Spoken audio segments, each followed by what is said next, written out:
여러분 안녕하세요. 고요한 명언집입니다. 오늘은 고요한 질문으로 세상을 천천히 바꾸었던 한 사람의 삶을 조용히 따라가 보려 합니다. 그는 화려한 옷을 입지도 않았고 높은 자리에 오르지도 않았으며 큰 목소리로 자신을 드러내지도 않았습니다.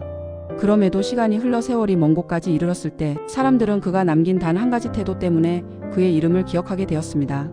그 태도는 정답을 찾는 것이 아니라 스스로에게 묻는 마음을 잃지 않는 것이었습니다. 소크라테스가 어린 시절을 보냈던 아테네의 거리는 활기와 소란이 동시에 흐르고 있었습니다. 장인들은 돌을 다듬었고 시장에서는 값이 오르고 내리는 소리들이 섞여 지났으며 사람들은 서로의 생각을 더 크게 말하기 위해 목소리를 높였습니다. 그 속에서 조용한 소년 하나는 주변 사람들의 표정을 오래 바라보는데 더 많은 시간을 쓰곤 했습니다. 어떤 이는 웃고 있었지만 눈가에 남은 주름은 오래된 피로를 가리고 있었고, 어떤 이는 아무 말 없이 걸었지만 발걸음엔 묵직한 고민이 실려 있었습니다. 그는 그 모습들을 그냥 지나치지 않았습니다. 그 안에서 사람이라는 존재가 얼마나 복잡하고 동시에 얼마나 순수한지 천천히 이해하기 시작했습니다. 사람들은 자신이 알고 있는 것들을 자랑하기 위해 경쟁했고, 말의 기술로 상대를 설득하기 위해 애쓰곤 했습니다. 하지만 소크라테스는 일찍 깨달았습니다. 말로 상대를 이기는 것이 중요한 것이 아니라 마음으로 자신을 아는 것이 더 깊은 길이라는 것을요. 그래서 그는 누군가와 대화를 할 때 늘 한 걸음 뒤에서 이야기했습니다. 상대의 말이 끝날 때까지 기다렸고 그 말이 왜 거기에서 시작되었는지 조용히 들여다보았습니다. 그는 스스로에게도 늘 같은 질문을 던졌습니다. 나는 지금 무엇을 알고 있다고 믿고 있는가? 이 질문은 그를 오만에서 멀어지게 했고 배움의 길로 인도했습니다. 청년이 되었을 때 그는 세상이 너무 많은 확신으로 움직인다는 사실을 다시 깨달았습니다. 사람들은 자신의 생각이 옳다고 주장했고 다른 생각을 지닌 사람을 쉽게 틀렸다고 단정했습니다. 그러나 그는 사람의 마음을 단정하지 않았습니다. 어떤 결론이든 그 안에 나름의 이유가 있고 그 이유를 알아가는 과정이 인간이 서로를 이해하는 첫걸음이라고 생각했습니다. 그래서 그는 누군가의 마음을 억지로 바꾸려 하지 않았습니다. 대신 이렇게 조용히 되물었습니다. 그 생각은 어디에서 비롯되었는가?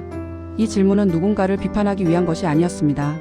그 질문은 마음을 천천히 비추는 등불 같은 것이었고 사람들은 자신이 오래 감춰두었던 생각의 뿌리를 조용히 들여다보게 되었습니다.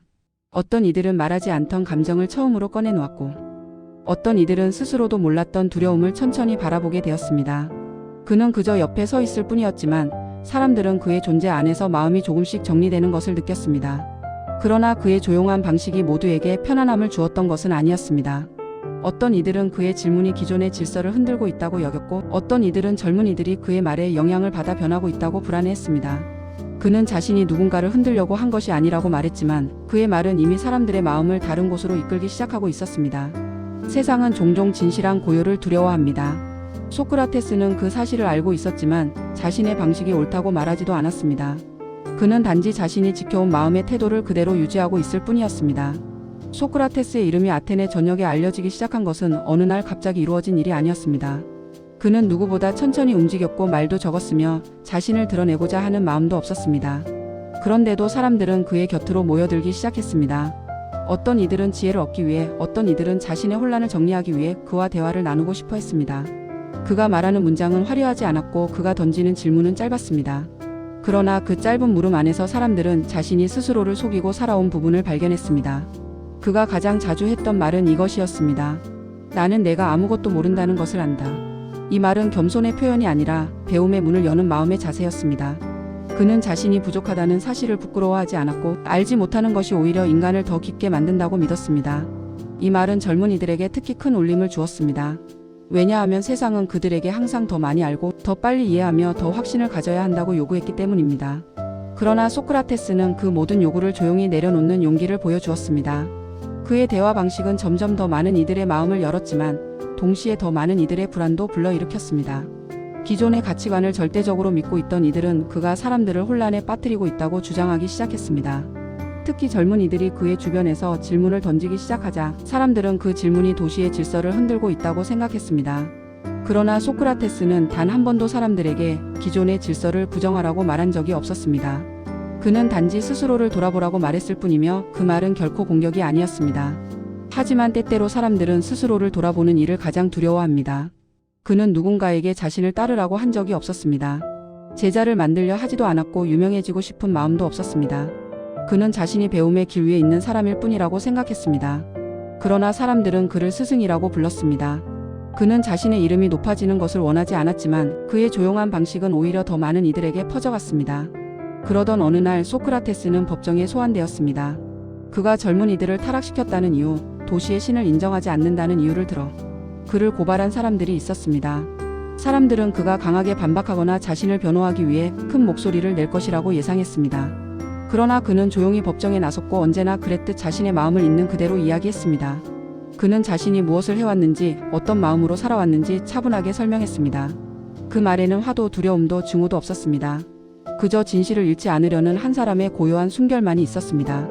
사람들은 그가 왜 더 거세게 맞서지 않는지 이해하지 못했습니다. 누군가에게 억울한 판단이 내려질 때 대부분의 사람은 목소리를 높이고 분노를 드러내기 마련입니다. 그러나 소크라테스는 마지막 순간까지도 자신이 항상 지켜온 태도를 벗어나지 않았습니다. 그는 스스로에게 이렇게 묻고 있었을지도 모릅니다.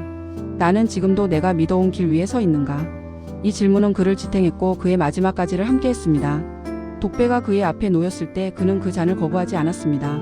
그 순간을 두려워하지 않았고 세상에 남기고 싶은 거창한 말도 하지 않았습니다. 그의 제자들은 울음을 숨기지 못했지만 그는 조용한 목소리로 그들을 다독였습니다. 슬픔에 잠기지 말아라. 삶은 지금도 너희에게 질문을 던지고 있다. 그의 말은 마지막 순간까지도 누군가를 깨우기 위한 고요한 손길이었습니다. 소크라테스가 떠난 뒤 사람들은 그의 가르침이 아니라 그의 태도를 기억했습니다. 그가 남긴 말보다 더 깊이 남은 것은 그의 침묵이었습니다.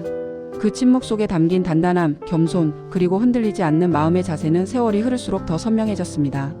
그의 제자들은 그와의 대화를 떠올리며 자신들의 길을 찾아갔고 그의 질문은 아테네를 넘어 더 먼 시대까지 퍼져갔습니다.